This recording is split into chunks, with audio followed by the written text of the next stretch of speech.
Si je dois récapituler ma méthodologie, eh bien, je travaille les actions américaines. Il y a 6000 actions sur le marché américain. Comment trouver la bonne action tous les jours? Je peux pas le faire à la main, c'est trop compliqué, ça prendrait trop de temps et je serais pas efficace. J'ai un algorithme de trading qu'on appelle un screener qui va scanner l'entièreté du marché américain, l'univers des actions américaines pour, selon des filtres et des critères bien spécifiques, servir d'entonnoir. Et donc, sur les 6000 actions américaines, eh bien, mon screener va me détecter 10, 15, 20, 30 actions américaines où il y a un déséquilibre, des acheteurs ont la main, donc on va pouvoir se glisser dans ce flux et profiter de la spéculation pour gagner de l'argent. Donc ça, c'est la première étape, screener le marché avec un screener, un robot.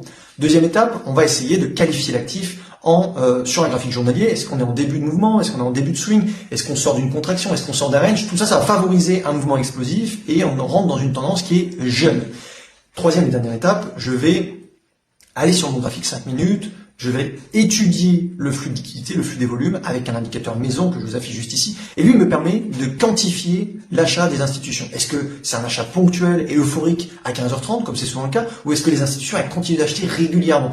Et ça, c'est le comportement que je veux observer et qui me permet de gagner sur les marchés financiers. Et petit bonus, une étape supplémentaire, quand j'ai raison, ce n'est pas le cas tout le temps, à peu près 50% du temps, eh bien, je vais pas laisser le cheval des courses filer avec une mise standard. Je vais pyramider et je vais parier plus quand j'ai raison que quand j'ai tort.